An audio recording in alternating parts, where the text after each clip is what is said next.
Hey everyone, it's been a while. I've had this article in my draft section for a while and I thought it was the right time to share it on YouTube. It's called The Death Antidote Paradox. Mark O'Connell's To Be a Machine is a fascinating look into the world of Silicon Valley technologists, transhumanists, and billionaires from the perspective of 2017 and the tech world. This broad movement is dedicated to overcoming death through technology, but their quest to solve our mortality reveals a deeper truth. This article is a 2025 response to that book and an exploration of the death antidote paradox.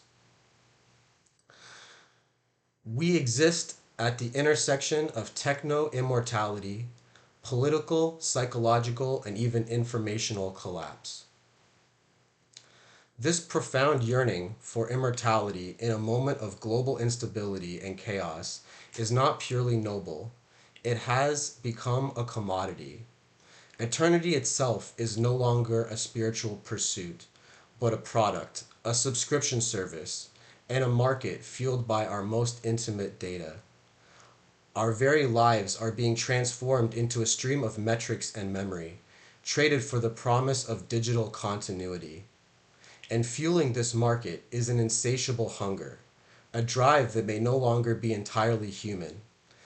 This force doesn't simply offer us an extended life, but rather consumes the very essence of it, transforming our passions, our losses, and our identities into a resource economy.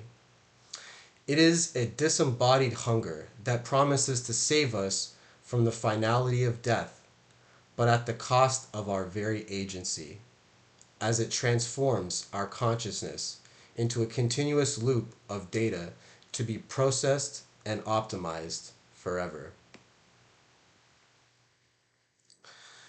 This is the whole point of technology. It creates an appetite for immortality on the one hand, it threatens universal extinction on the other. Technology is lust removed from nature. And that was a quote from Dom DeLillo from White Noise, which is taken from also from the book To Be a Machine. Back to me now. I speak of the transcendent promise of technologists, from uploading human consciousness, anti aging biotechnology, cryogenics, to AI itself. It's the modern attempt to overcome death, arguably the deepest, most universal fear. Technology just doesn't help us cope with death, it magnifies our desire to defeat it. That desire is now codified in the code, in the silicon, in the vaults of billionaires racing to cheat fate.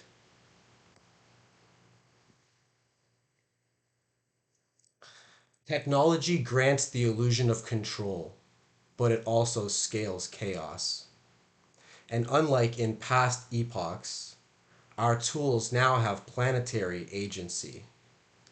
That's not metaphor, that's measurable, and has dire consequences for the survivability of the human race. The very systems we designed to save us from death, AI, nuclear tech, climate engineering, biotechnology, could also end us.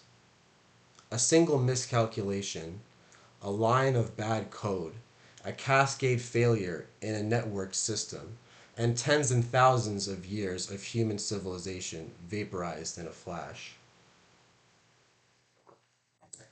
Final thoughts.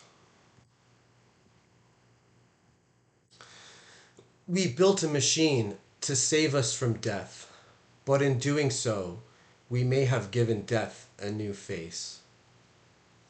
If the old gods demanded sacrifice, the new gods demanded data. The rich won't live forever, I don't think, but they might rent the illusion to us until we forget how to die with dignity. Technology is not the antidote to death, just another dimension therein. Within humanity's collective mythology, immortality was never a gift to mortals, but a hidden curse. This is the core of the Death Antidote Paradox.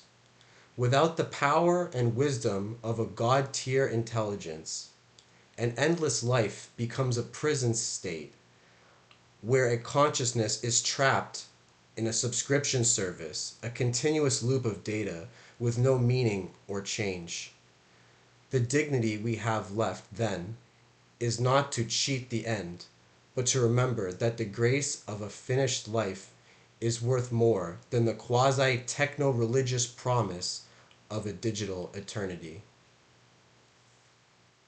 Thank you very much. I appreciate that. And I'm glad to be able to get that off my chest, and let's see what everyone thinks about it. Have a good day.